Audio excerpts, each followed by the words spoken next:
বন্ধুরা, তোমরা কি জানো পৃথিবীতে এমন একটি গাছ আছে যেটি মানুষের মতো চলে, আর একটি গাছ যা 17,200 বর্গফুট জুড়ে বিস্তৃত? আপনি কি জানেন পৃথিবীর কোন দেশে এমন একটি গাছ আছে যা দেখলেই আমাদের ইচ্ছা পূরণ হয়? বন্ধুরা, আজ আমরা আপনাদের এমনই কিছু অদ্ভুত গাছের কথা বলতে যাচ্ছি। সাইপ্রেস অফ অ্যাবারকুফ এই গাছটিকে এশিয়ার প্রাচীনতম গাছের মধ্যে গণ্য করা হয়। এ কারণে ইরানের ইতিহাসে এই গাছের উল্লেখ পাওয়া গেছে। বিজ্ঞানীরা বলছেন এই গাছের বয়স 4000 থেকে 5000 পর্যন্ত হতে পারে। বলা হয় প্রাচীনকালে মুনাফার উপর জোর দেওয়া হতো। এক শিক্ষক তার ভ্রমণকালে শিক্ষা প্রচার করতে গিয়ে গাছ লাগানো হয়েছিল। কিছু লোক বিশ্বাস করে যে এই গাছটিতে ঐশ্বরিক শক্তি রয়েছে এবং এটি দেখেই আপনার মনের ইচ্ছা পূরণ হয়। টাইটান অ্যারাম অদ্ভুত চেহারার এই বিরল উদ্ভিদটি ইন্দোনেশিয়া এবং মালয়েশিয়ায় নিরক্ষীয় অঞ্চলে পাওয়া যায়। এই গাছটি 1878 খ্রিস্টাব্দে রেইন ফরেস্টে আবিষ্কৃত হয়। এই গাছের ফুল সবসময় ফোটে না, বছরে একবারই ফোটে। আর এই ফুল থেকে যে গন্ধ বের হয় তা সুগন্ধি নয়, বরং এর গন্ধ খুবই বিপজ্জনক। এর গন্ধ রসুন এবং ভাজা মাছের মতো।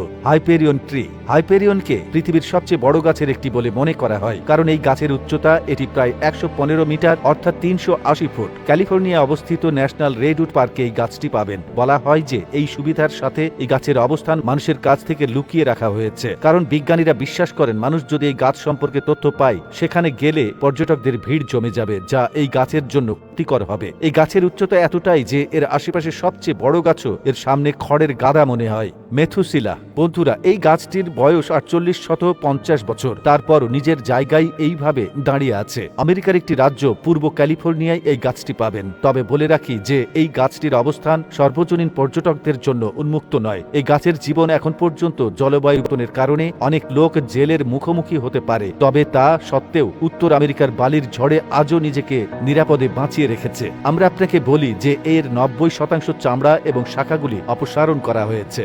হাঁটা পাম গাছ বন্ধুরা, পৃথিবীতে অনেক গাছ আছে যেগুলো হাঁটতে পারে। আপনি কি বিশ্বাস করবেন, কিন্তু একটি বিশেষ ধরনের পাম গাছ আছে যা ল্যাটিন আমেরিকায় পাওয়া যায়। এটি প্রতিদিন 2 থেকে 3 সেন্টিমিটার নড়াচড়া করতে পারে, অর্থাৎ প্রায় 20 মিটার পর্যন্ত হাঁটতে পারে। এর নাম এক্সোরাইজ বা ওয়াকিং পাম গাছ। সাধারণত এগুলি 15 থেকে 20 মিটার উঁচু এবং 16 সেন্টিমিটার ব্যাস হয়ে থাকে। সাধারণত গাছের শেকড় মাটির নিচে থাকে, কিন্তু এই হাঁটা পাম গাছের শেকড় মাটি থেকে কিছুটা উপরে, কারণ এই গাছটি দেখতে অনেকটা জাদুর গাছের মতো। ঘন জঙ্গলে যেখানে এই গাছগুলি পাওয়া যায় সেখানে সূর্যের আলো পাওয়া যায়। এই গাছগুলি আসলে এমন জায়গায় চলে যায় যেখানে সূর্যের আলো সর্বাধিক থাকে। এই গাছের শেকড়ও বাড়তে থাকে এবং তাদের এটি পুরনো শেকড় থেকে নিজেকে আলাদা করে। কিন্তু কিছু বিজ্ঞানী বলে আসছেন এটাকে হাঁটা বলা যায় না। এই গাছটি তার ক্রমবর্ধমান প্রসেসর প্রক্রিয়া ব্যবহার করে, যা 1 বছরে এটি তার স্থান থেকে 15 থেকে 20 মিটার এগিয়ে যায়।